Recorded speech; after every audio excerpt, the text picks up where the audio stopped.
Dear colleagues and friends, there is actually no measure for how honored I am for this recognition and how proud I feel over being inducted into the Page Hall of Fame alongside amazing leaders in our profession. There are so many people I'd like to acknowledge, starting right here in this room, great comrades in arms, great mentors, music lovers, great friends. You know who you are. Thank you and bless you.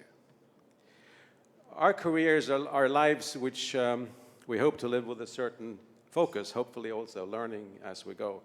I want to thank all who taught me. There were lots of them. My editors at UPI and Reuters, my first PR boss, a guy called Tony Dyson, my 11 CEOs, my great teams at Sandoz, ABB, and Shell, and the many, many other wise and generous people I have been blessed to work with. But most of all, I want to thank my wife, Veronica. She doesn't fly, so she didn't come here, who for 43 years has been the wind beneath my wings and my coat against the cold.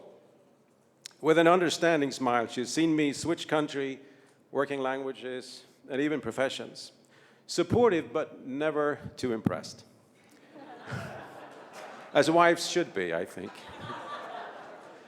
She and our daughter, Rebecca, are my true raison d'etre. They help me answer a question that I increasingly ask myself as I get older, and the question is, have I mattered? Surprise is my first reaction when I get singled out for praise. This is the Lutheran in me, I guess. This time it was a huge surprise. Often the work itself can be its own best reward, bouncing around ideas with others, shaping these ideas into strategies, setting and fulfilling tactical goals, sharing efforts, laughs, good times and nervous times, swapping stories, and trying to look for that beam of light even on the darkest day. There's a South African saying that tells us how much we depend on each other. People are people through other people.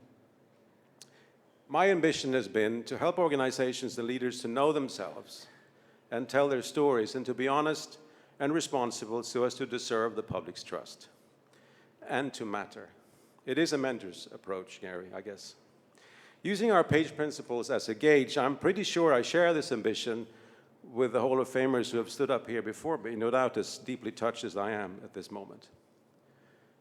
When I was a journalist, I was actually amazed that you can get paid to be curious, to poke around, and paid to turn your curiosity into news.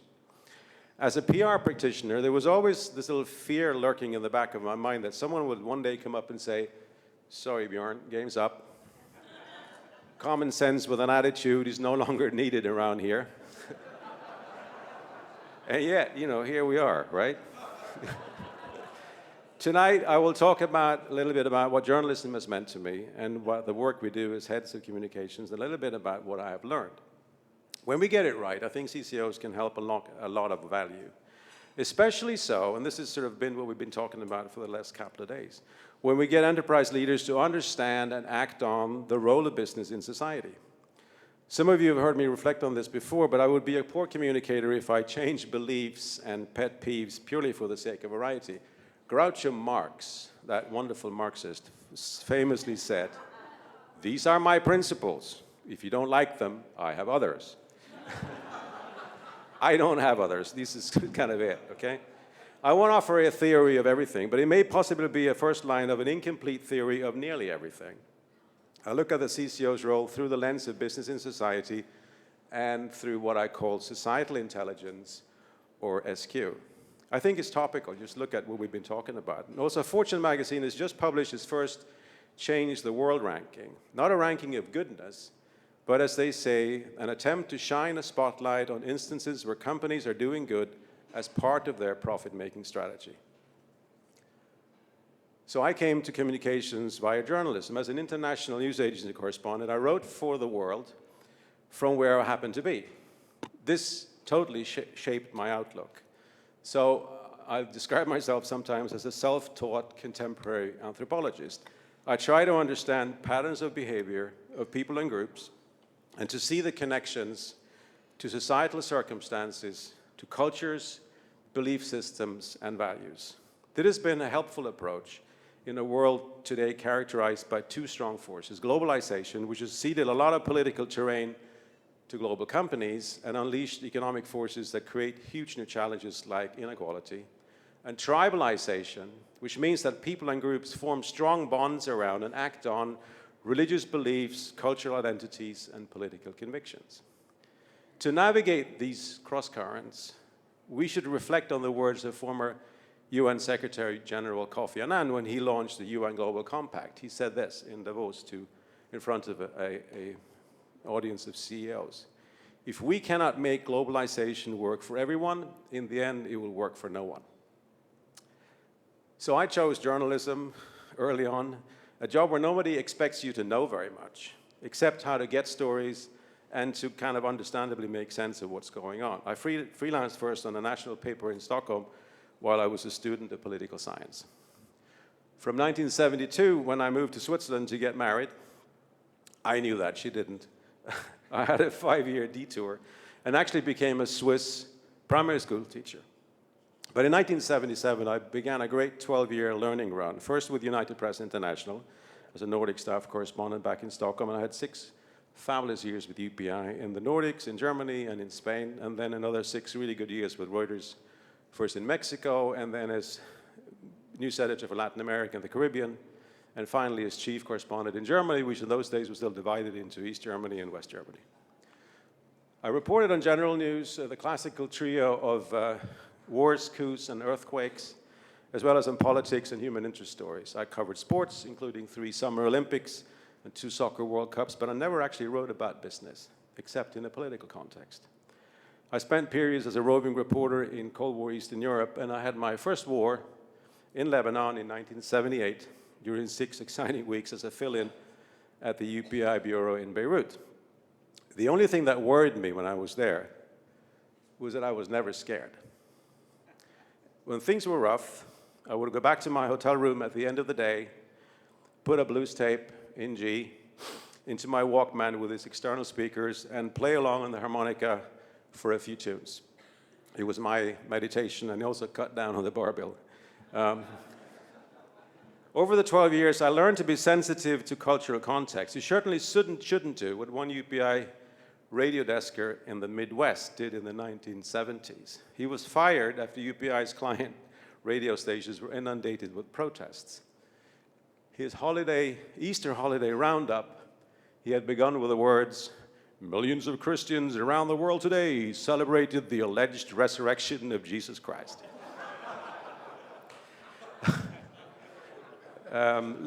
Looking back, I realized that I've always drawn on an insight that came to me in my mid-teens. And it's only now, about 50 years later, that I can fully explain it. The stories, our own stories, and how we engage with the stories of others serve a profound human need for belonging, structure, and guidance. To me, shared storytelling, creating with others an open and inviting narrative, is probably the most refined form of leadership. A Chinese saying explains why this is so. It goes, "Tell me and I will forget. Show me and I may remember. Involve me and I will care." So as CCOs, we face an array of challenges. We need knowledge, experience, integrity, and courage, and other key traits such as creativity and sound judgment. With that, if we get it right, we can build trust with our colleagues across the C-suite through a mixture of expertise, diplomacy, and a bit of chutzpah. We need that trust in order to play the role of facilitator, which is so often ours. Facilitators, I think, lead through competence and inclusion. It's often the best way for a functional manager to wield influence. At Page, today we call it the CCO as integrator. Trust enables you to nudge the C-suite team in a shared direction. It helps you live your mission to steward the brand, co-shape the narrative, nurture the culture and the right behaviors, so it's better to connect the company with the world around the company. On some days, of course, a brimming email inbox or petty infighting will determine what we spend our time on and not values or brand attributes. But these mission ingredients are, I think, what make the job of CCO such a real opportunity for leadership. The success of our task depends on the C-suite getting a very simple truth, one I found words for in my first job as CCO back at Sandoz. We are what they know. Companies need both to tell their story and systematically engage with stakeholders to make sure that what they know is authentic and open doors for the business. And it was actually the role of business in society and how companies can be a force for good that drew me from journalism to PR. I was also tired of being outside meeting rooms. I wanted to get into them and help people make better decisions. More than 25 years after making the switch to what journalists call the dark side, I see the most valuable leadership contribution of our profession in the formulation and activation of what I would like to think of as corporate public strategy. Corporate public strategy to me is the integrated response to a corporation's role in society. More about that just a little later. I was lucky to arrive in PR with managerial experience from Reuters and UPI, along with pretty good insights into how things work differently in different cultures, and an ingrained personal habit of focusing more on getting stuff done than on being right. Apart from realizing the central role of storytelling, I had also internalized that news has a special and very vital place as a sense maker in our world. In his wonderful book, The News, A User's Manual, Alain de Botton explains how this works. He quotes the philosopher Hegel, who says, "Societies become modern when news replaces religion as our central source of guidance and our touchstone of authority." Let me delve a little deeper into this. News, as someone has said, is important stuff made interesting. It is the job of the journalist to spot stuff that is important and make it both interesting and relevant.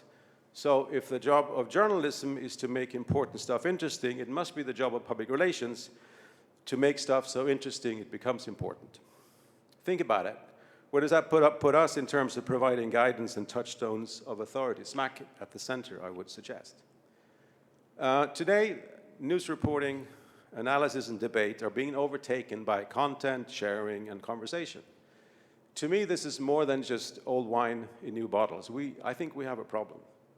Journalism is being trivialized by cluelessness and cynicism, by amateurs on the one hand and by native advertising on the other, tailored content that masquerades as news but is in fact just propaganda. And by eroding quality in the media, we're not destroying the credibility that makes media a key institution in society. And with that erosion of quality and credibility, how will we be able to rely on news as the central source of guidance and touchstone of authority? And if that dissipates, what would replace it? Journalism, with its weaker professional standards, is always walking a tightrope. Today, to me, the abyss beneath that tightrope seems to be deepening. I care about this both as a citizen and a communicator, and because I'm deeply grateful to journalism for the insights it has given me.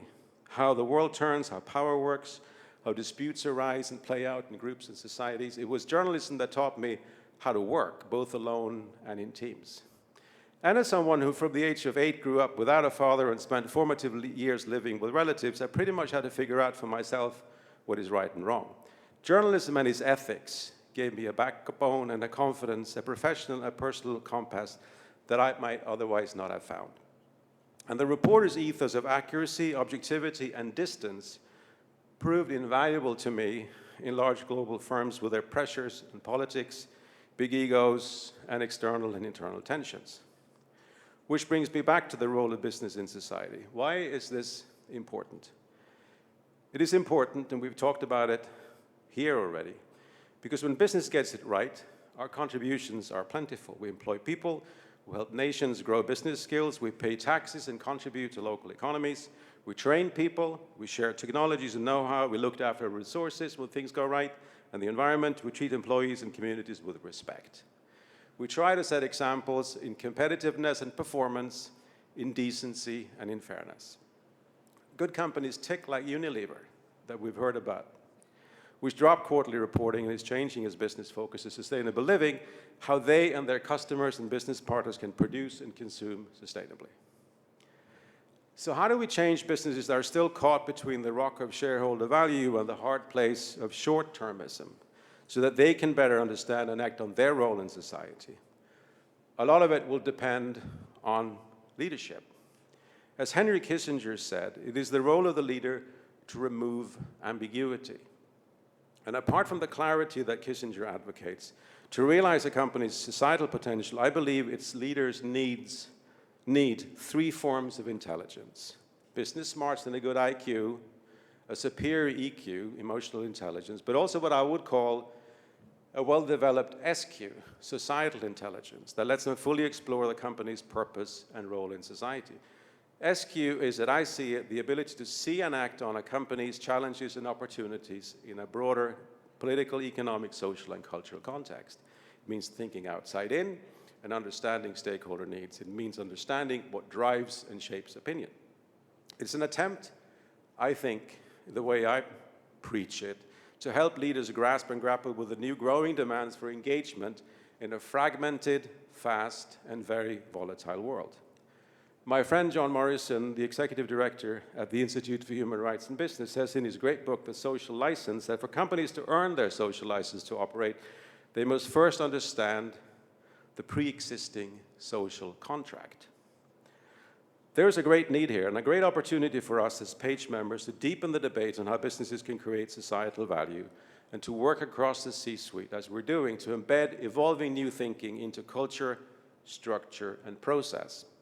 The actionable aspect of SQ, the way that we help the C-suite look after the opportunities that would come from better connectivity with society, is expressed through what I would call a corporate's public strategy.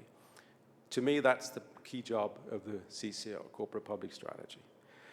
I just want to share a glimpse of how I would try to include societal intelligence at certain points of intervention in order to shape corporate public strategy. It wasn't called that, it was just our PR strategy, but never mind. In Shell, when I was working there, we in PR didn't always get a voice heard early in stages of big exploration projects, where examining the pre-existing social contract is key. Things will go wrong with communities, projects will be delayed. In order to make our point, we went totally outside of our remit and we commissioned a study by Goldman Sachs to examine the causes across the sector for delays in large oil and gas exploration projects.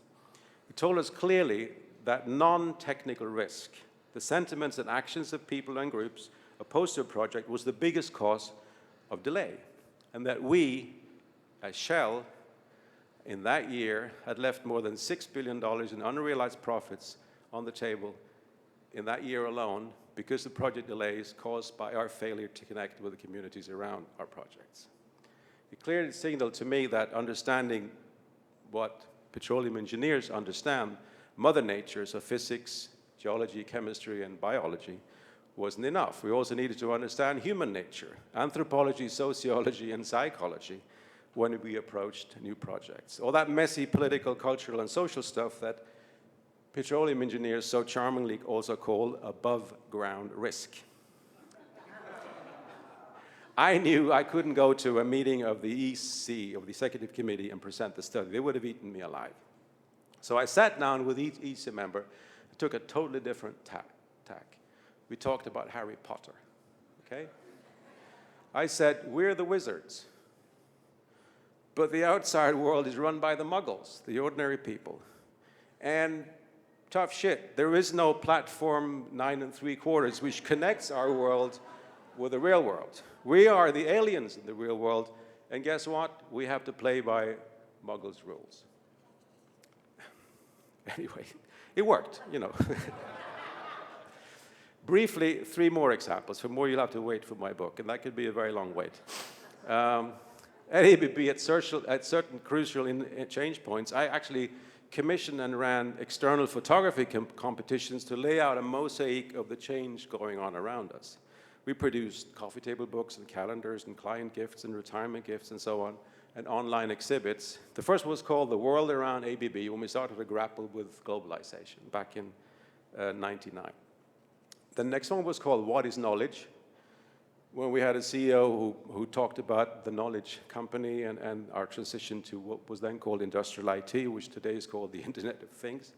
And the third was called Responsibility, Respect, and Termination, which was about our new business principles when we were doing the turnaround.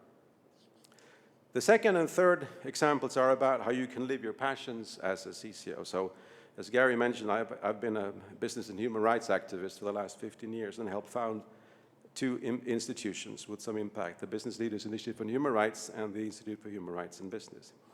It began for me when I realized there was no framework to truly appraise, manage, and improve the societal impact and performance of business, that third leg of the three-legged stool. But I had the most fun with a totally different thing. It was the support we gave PBS to create and run for 10 years an award-winning series of international documentaries from 10 to 30 minutes in length called Frontline World. Stories from a small planet, they called it.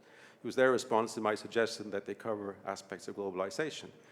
My only stipulation for spending $1 million a year of ABB's and later Shell's money was that a new generation of recent journalism graduates would be telling these stories and that they would be properly mentored by experienced producers.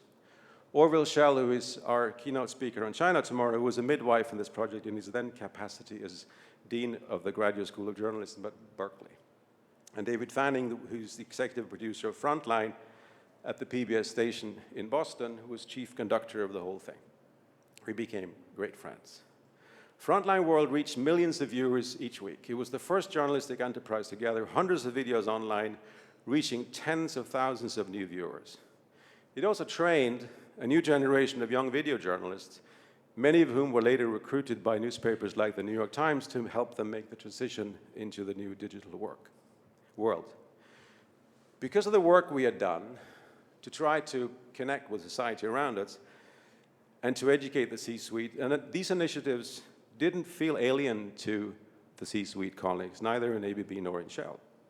Finally, and really finally, in the home of corporate character, the authentic enterprise, the new model, and the future of the CCO, let me close with another reflection about leadership. There is a big component of leadership in our jobs. Whether we exercise it as integrators through the subtleties of inclusive facilitation or more overtly, I would always tell my team members that they should aspire to leadership and try to get them to take on stretch assignments to test themselves and to develop. But I would also do this. I would remind them to be mindful what they wished for. As you in this room all know, with your own rich experiences, leadership is actually hard work. And as you know better than most, there is no off switch for a leader.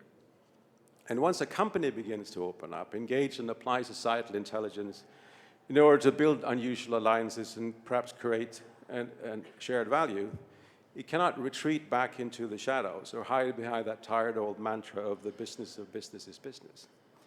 It is like Hotel California in the old song by the Eagles. You can check out any time you like, but you can never leave. Thank you.